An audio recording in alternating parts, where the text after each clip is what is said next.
तो अब हम लोग डिस्कस करने जा रहे हैं animal husbandry and infrastructure development fund के बारे में। तो इस फ़ंड की शुरुआत हुई थी 2020 में।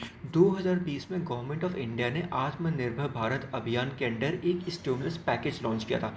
उसी स्टिमुलस पैकेज का ये फ़ंड एक पार्ट था, ठीक है, जिसकी शुरुआत 2020 में हुई है। नोडल मिनिस्ट्री कौन सी है? Nodal ministry ministry of fisheries, animal husbandry and dairying. Implementing agency department of animal husbandry and dairying है। जो बेनिफिशरीज हैं वो एफपीओज हैं, एमएसएमईज हैं, सेक्शन 8 कंपनीज है, प्राइवेट कंपनीज है और इंडिविजुअल एंटरप्रेन्योर है। ये एक सेंट्रल सेक्टर स्कीम है और जो बेसिक ऑब्जेक्टिव इस स्कीम का है वो है मिल्क और मीट प्रोसेसिंग कैपेसिटी को इंक्रीज करना, प्रोड्यूसर को प्राइस रियलाइज करना, ठीक है, protein enrich quality food produce करना ताकि जो माल न्यूट्रिशन के इशू हमारे देश में उससे हम लोग अच्छे से निपट सकें, एंटरप्रेन्योरशिप को बढ़ावा देना, एम्प्लॉयमेंट जनरेट करना, एक्सपोर्ट को इंक्रीज करना और quality concentrated animal feed provide करना।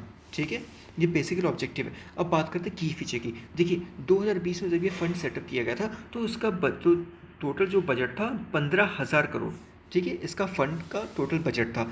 ठीक है, इस फंड के ज़रिए बेसिकली हम बेनिफिशरीज़ को इंसेंटिवाइज करने की कोशिश कर रहे हैं ताकि बेनिफिशरीज जो है वो dairy processing and value addition infrastructure को बढ़ावा दें या फिर मीट प्रोसेसिंग या वैल्यू एडिशन को बढ़ावा दें या फिर एनिमल फीड प्लांट को इस्टेब्लिश करें। ठीक है, dairy processing, meat processing, animal feed plant को इस्टेब्लिश करें। इसके लिए हम बेनिफिशरी इन्वेस्टमेंट लेके इसके लिए हम उसको इंसेंटिवाइजेशन प्रोवाइड कर रहे हैं। ठीक है, अब इसमें होगा क्या, जितना जो प्रोजेक्ट का कॉस्ट होगा 90% of the project cost up to 90% of the project cost इसको लोन के रूप में मिल सकता है। ठीक है, साथ में बेनिफिशियरी को 3% का इंटरेस्ट सबवेंशन मिलेगा और साथ में जितना लोन मिल रहा है उसका टोटल लोन का 25%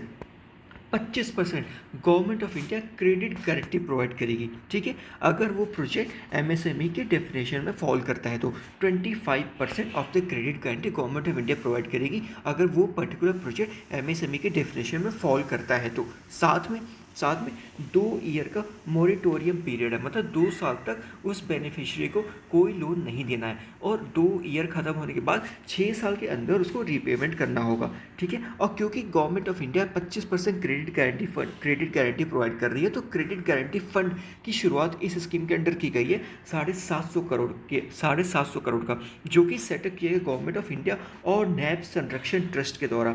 नैब संरक्षण नाबार्ड का एक सब्सिडरी है जिसको नाबार्ड 100% ओन करता है। ठीक है, याद रखिएगा नैब संरक्षण।